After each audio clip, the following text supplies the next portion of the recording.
berjumpa lagi dengan saya Tidiana Fitri. Di video kali ini saya akan membuat suatu konseling individual yang mana dengan menggunakan pendekatan behavior dan teknik self management.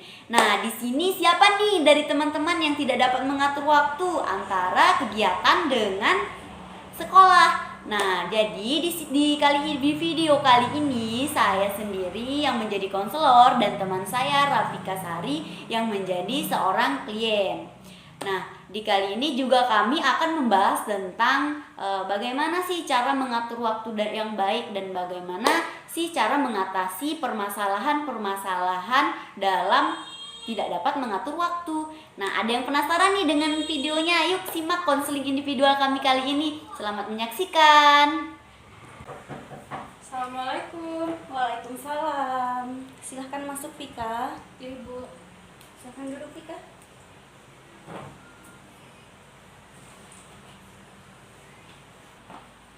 Pika, gimana kabarnya hari ini, Nak? Alhamdulillah hari ini bisa baik, Bu. Alhamdulillah hari ini Pika baik. Pika ada masuk mata pelajaran enggak?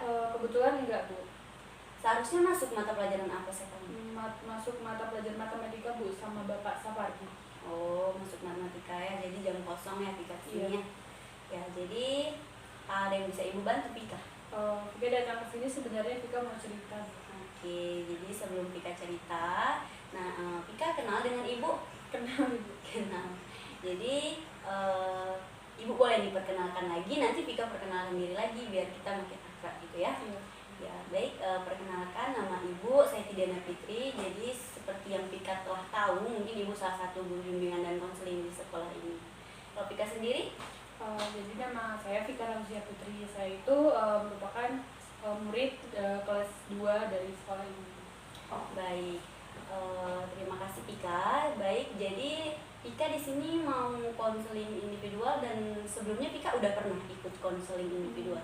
Belum pernah. Nah, jadi ini perdana ya sama Ibu ya? Iya. Oke. Jadi Pika tahu apa itu konseling individual? Belum tahu juga, Bu. Ibu jelasin ya. Jadi konseling individual itu adanya seorang konselor dan seorang konseli yang dimana untuk menuntaskan permasalahan dari seorang konseli. Jadi di sini misalnya Pika punya masalah nih, jadi Pika cerita sama Ibu, jadi Ibu membantu. Dalam artian bukan Ibu yang menyelesaikan nih, bukan Ibu yang mencari solusi untuk permasalahan Pika, tapi Pika sendiri yang cari solusi untuk permasalahan Pika dan dibantu dengan Ibu. Ya, paham ya?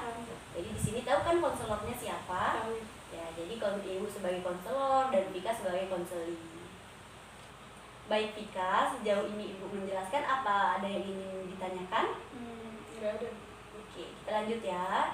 Jadi di dalam konseling kelompok, dalam konseling individual ini kita itu memiliki tujuan yang dimana yang pertama itu untuk mengentaskan permasalahan dari peserta didik. Yang kedua, selain itu juga ada tujuannya lagi. Yang kedua, untuk memandirikan peserta didik terhadap permasalahan-permasalahan yang akan datang di masa depan, seperti itu ya.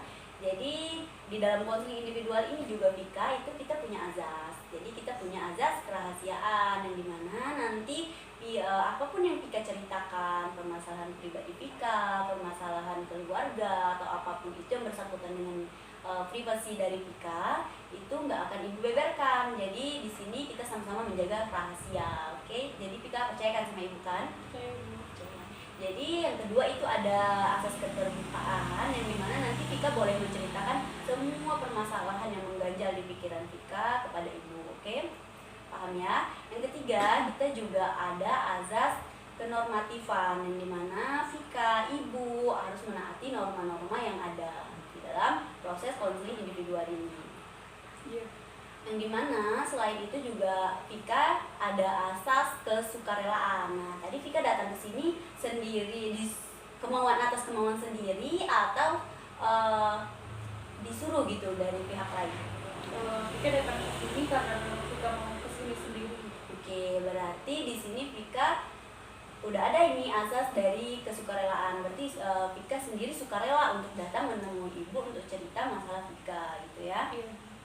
Jadi di sini ada juga nih yang paling penting. Nanti waktu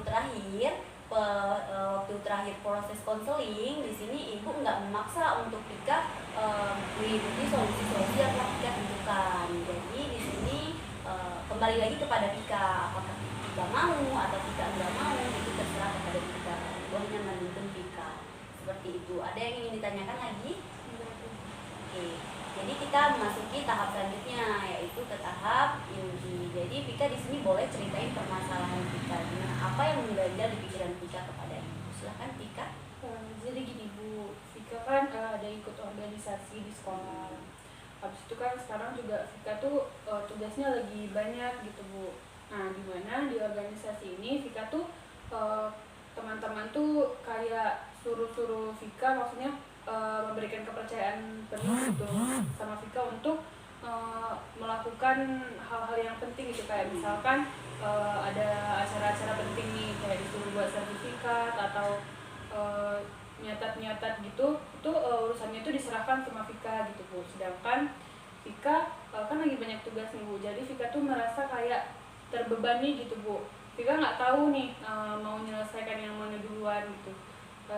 Kedua-duanya penting gitu Bu, kan kalau kita nggak ngerjain yang di organisasi, Vika nanti merusak gitu kepercayaan teman-teman. Tapi kalau Vika ngeduluanin organisasi juga tugas Vika nanti terbengkalai gitu, jadi Vika tuh merasa terbebani dengan organisasi ini gitu. Oke, di sini ibu paham nih apa yang Vika maksud. Jadi Vika di sini merasa bimbang gitu. Suatu sisi Vika mau nih ikut organisasi, tapi di sisi lain Vika mengkhawatirkan sekolah Vika gitu. Gimana nanti dengan prestasi Vika. Jadi di sini lebih ke manajemen waktu Vika ya. Iya Bu. Vika lebih ke belum bisa manajemen waktu. Jadi di sini kalau ibu boleh tahu, Vika nih ikut organisasi apa di sekolah? Kebetulan Vika tuh salah satu anggota OSIS Bu sekolahnya. Ya. Jadi sebenarnya di sini ibu lihat dari cerita-cerita Vika, di sini Vika itu punya ini apa, teman-teman Vika tuh percaya sama Vika gitu, sehingga Vika dijadikan salah satu orang yang penting di dalam organisasi seperti itu ya. Iya. Jadi dampak negatifnya juga ada. Jadi Vika tidak bisa memanajemen waktu, gimana waktu untuk organisasi, kapan harus waktu untuk sekolah, mengerjakan tugas, seperti itu ya. Selama ini Vika bergelut di bidang organisasi, Vika bergelut di sekolah, mengerjakan PR itu gimana Vika? Vika gimana cara bagi waktunya selama ini? Selama ini kan tugasnya tuh nggak terlalu banyak juga Bu, karena tapi berhubung sekarang kan udah mau kenaikan kelas, udah mau ujian kenaikan kelas, jadi banyak tugas-tugas yang dikasih sama guru-guru yang lain gitu Bu. Juga acara-acara untuk anak OSIS itu juga lumayan padat sekarang. Kalau biasanya nggak terlalu padat Bu, jadi Vika jalanin itu, Vika maksudnya Vika ngerjainnya itu ya santai-santai aja gitu Bu, membagikan waktunya, karena ada di selang-selangin gitu Bu waktunya. Ya jadi Vika pernah nggak waktu organisasi gitu, terus nggak ngerjain PR gitu? Pernah? Pernah Bu, cuman nggak terlalu sering gitu. Oh, berarti di sini karena tugas juga semakin banyak, organisasi juga harus padat gitu, dimana Vika di sana jadi orang penting gitu dalam organisasi, jadi itu yang membuat beban gitu ya, yang membuat Vika tertekan seperti itu nah ya. Oke, dari sejauh ini Vika cerita, dapat ibu pahami, Vika merasa tertekan karena Vika di sini harus satu sisi Vika harus ikut organisasi yang menjadi bagian penting dalam organisasi tersebut. Satu sisi juga Vika di sini sibuk sekolah, yang mana semakin tinggi kelas maka semakin banyak tugas seperti itu ya. Jadi di sini Vika ibu lihat belum bisa memanajemen waktu, apakah benar? Iya. Ya, Vika di sini belum bisa memanajemen waktu dengan baik. Nah, oke. Jadi sebentar ibu ambil kertas dulu ya Vika ya.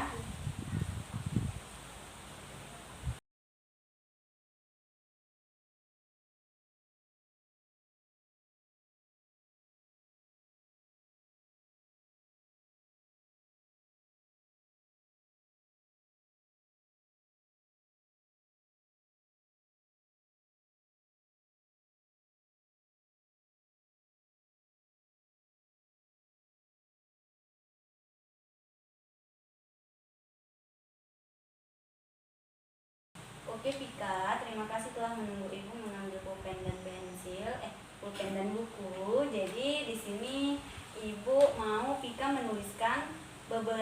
kendala atau hambatan selama Pika sekolah. Paham? Oke, silahkan Pika tuliskan beberapa kendala atau hambatan selama Pika sekolah.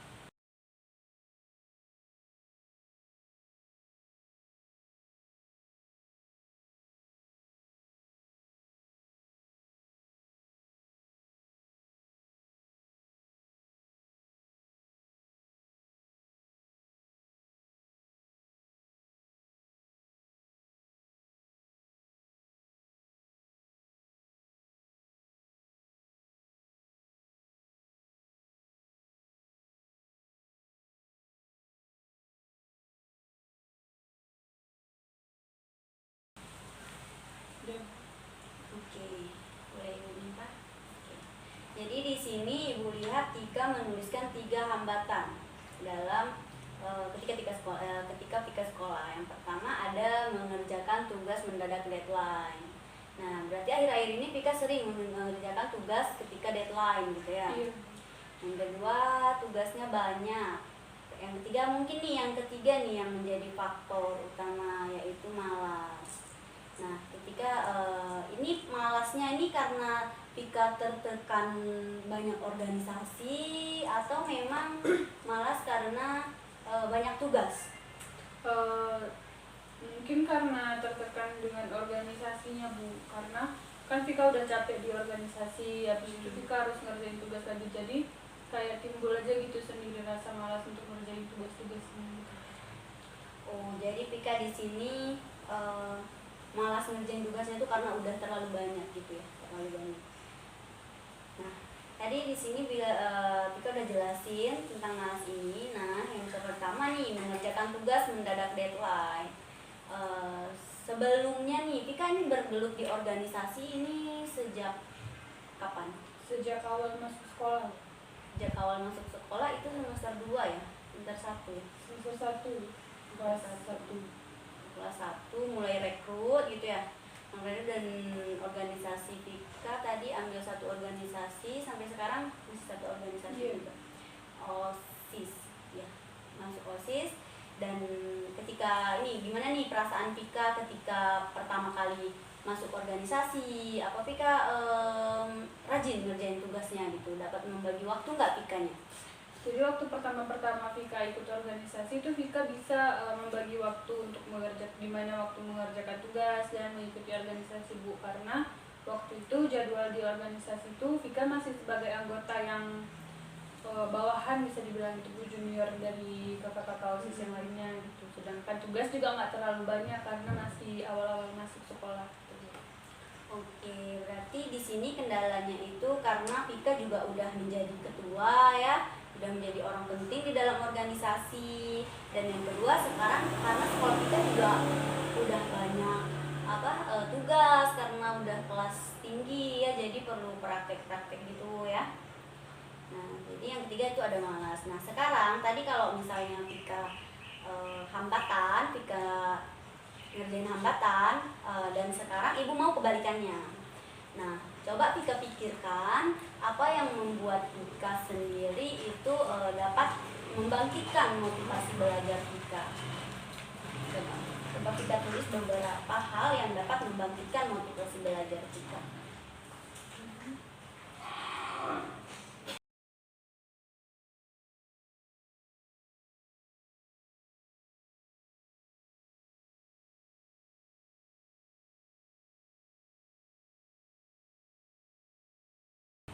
Udah Bu. Oke, ya.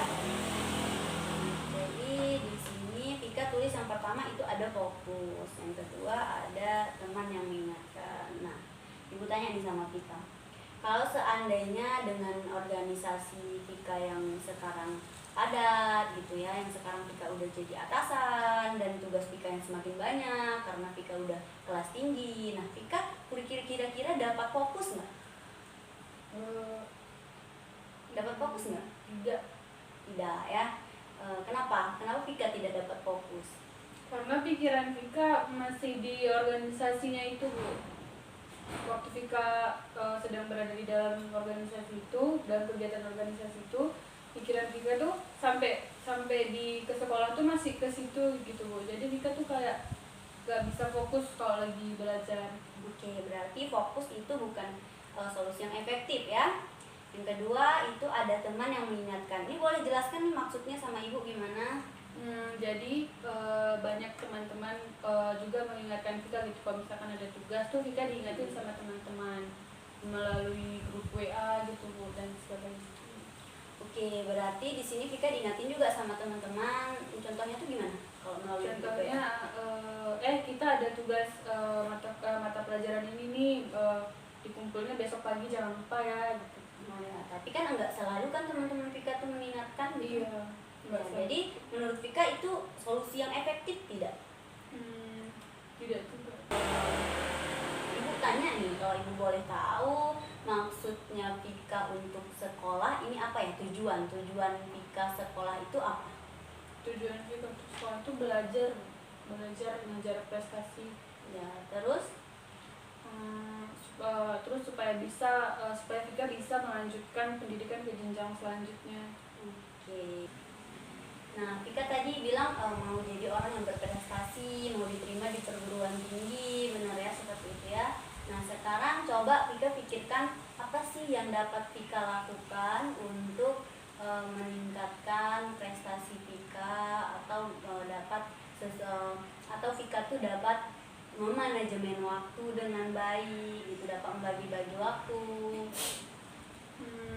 Menurut Vika yang bisa Vika lakukan itu memfokuskan diri Vika lebih fokus lagi gitu Bu dalam mengikuti pelajaran di sekolah. Oke, berarti Vika lebih fokus lagi dalam mengikuti pelajaran-pelajaran di sekolah menurut Vika. Nah, Vika pernah nggak buat yang kayak misalnya list-list waktu itu, misalnya jam sekian harus ngerjain matematika gitu, jam sekian harus baca buku bahasa Indonesia gitu. Ada pernah nggak Vika buat kayak gitu? Kemarin Vika pernah buat Bu, cuman pas Vika cari-cari lagi udah nggak ketemu lagi gitu Bu. Udah nggak tahu listnya di mana. Oh, jadi bagus ya, berarti Vika udah pernah buat list-list manajemen waktu itu. Dan ketika Vika mau lihat gitu, jadi Vika lupa taruhnya di mana gitu ya. Iya. Ya. Jadi sekarang solusi yang tepat untuk permasalahan Vika ini tentang manajemen waktu itu apa sih menurut Vika? Kalau menurut Vika pengennya kan Vika buat lagi gitu listnya Bu. Cuman Vika tuh naruhnya itu di tempat yang Vika bisa lihat kapanpun, yang nggak mudah Vika lupa gitu. Iya, bagus ya Vika ya. Jadi kalau ibu boleh tahu nih Vika nih tempat yang paling sering ditempatin itu apa? Vika lebih sering di rumah Bu, di kamar. Ya, berarti Vika harus tempel listnya itu di kamar. oke. Bagus ya Vika ya. Sekarang Vika kapan nih kira-kira mau buat list-list manajemen waktu itu? Sebisa mungkin Vika mau buat secepatnya Bu. List kegiatan gitu ya. Ya, jadi nanti kalau Vika udah buat, Vika boleh kirim ke WA ibu. Jadi nanti kita lihat apakah solusi ini efektif untuk permasalahan Vika. Nah, kalau efektif, maka alhamdulillah nanti kita di akhir melakukan evaluasi lagi gitu. Kalau misalnya solusi ini tidak efektif, maka kita akan cari solusi lain yang lebih efektif untuk permasalahan Vika tentang manajemen waktu. Oke, baik. Dari cerita Vika tadi tentang solusi yang udah Vika berikan, jadi Vika sendiri yang memberikan solusinya pada diri Vika sendiri. Jadi ibu hanya membimbing kan di sini. Jadi solusinya Vika harus membuat list-list kegiatan yang nantinya ditempelkan di kamar. Ya, di dinding kamar ya. Oke, jadi sekarang ibu mau tanya nih, apa yang Vika dapatkan dari konseling individual kita kali ini?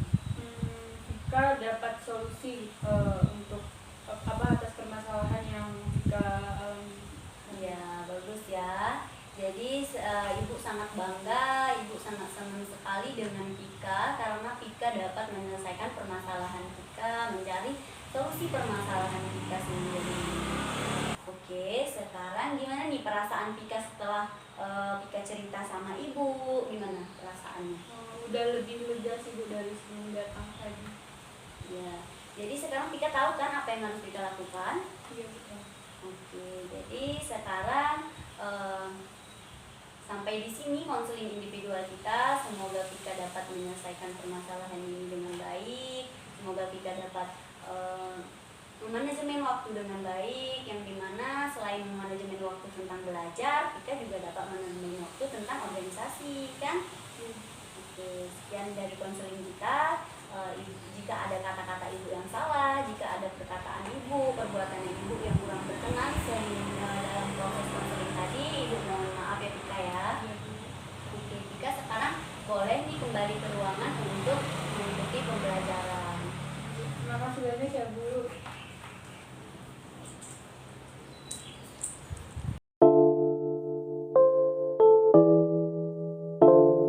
Assalamualaikum. Waalaikumsalam. Vika, silahkan masuk Vika. Iya Bu, permisi Bu. Silahkan duduk Vika.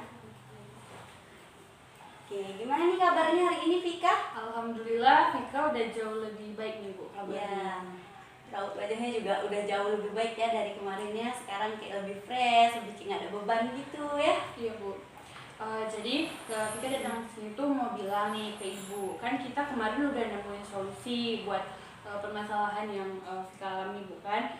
Sekarang Vika tuh udah bisa memanajemen waktunya Bu berkat solusi itu. Kalau kemarin sekali. Iya Bu, kalau kemarin Vika merasa beban dengan adanya organisasi dengan dan juga banyaknya mata pelajaran tugas dari mata pelajaran itu.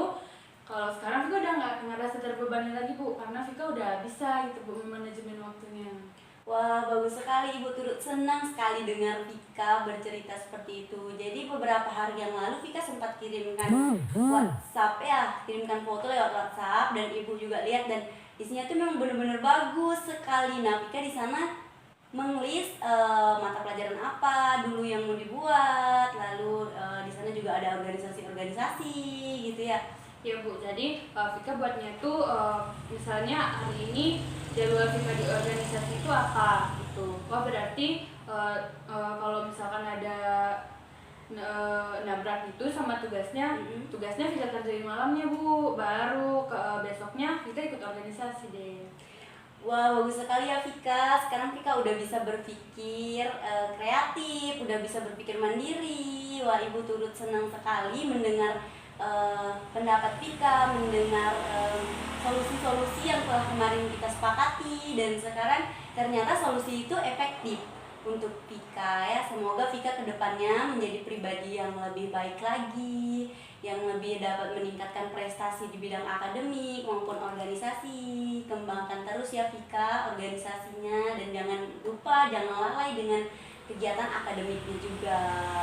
Ya Bu, Vika juga mau sampaikan terima kasih nih Bu sama Ibu karena udah membantu Vika banyak dalam memanajemen waktu ini Bu. Kalau nggak ada Ibu, mungkin Vika nggak tahu nih Bu gimana cara Vika untuk memanajemen waktu Vika. Mungkin sampai sekarang pun Vika masih berlarut-larut dalam masalah yang Vika alami. Sama-sama ya Vika, dan solusi itu juga dari Vika sendiri. Vika juga harus berterima kasih dengan diri sendiri gitu, karena mau berpikir gitu, karena sekarang Vika udah mandiri gitu ya. Iya Bu. Jadi gimana nih kalau misalnya Ibu boleh tahu list-list jadwal itu Vika tuh listnya itu gimana? Atau yang lebih penting dahulu kah? Atau yang organisasi dahulu kah? Gitu. Atau akademik dahulu kah? Vika nulisnya tuh yang lebih penting-penting duluan Bu. Kayak misalkan besok ada tugas, nah itu dulu yang Vika kerjain. Baru nanti setelah itu selesai Vika lihat lagi lisannya, baru Vika kerjain lagi yang lainnya gitu Bu. Jadi sejauh ini Vika udah list-list jadwal itu, jadi sekarang Vika nggak merasa gimana gitu, nggak merasa terbeban lagi gitu ya? Sejauh ini Vika udah baik-baik aja Bu dengan semuanya, udah nggak ngerasa terbebani lagi dengan hal itu. Alhamdulillah ya Vika ya. Kita bersyukur kepada Allah juga yang telah melancarkan rencana kita. Kayaknya cuma itu aja nih Bu, soalnya Ya. Vika lagi ada pelajaran juga di kelas. Tadi Vika permisi karena Vika mau ngomong sama Ibu. Baiklah kalau begitu Vika, silahkan lanjutkan kegiatan Vika. Ya Bu, terima kasih banyak ya Bu. Vika Sama-sama balik dulu. Vika. Hai guys, gimana setelah penayangan video tadi? Kita udah nonton video tentang konseling individual. Dan gimana nih tanggapan dari teman-teman semuanya? Boleh ditulis di kolom komentar ya. Baik, sekian dari saya. Assalamualaikum warahmatullahi wabarakatuh.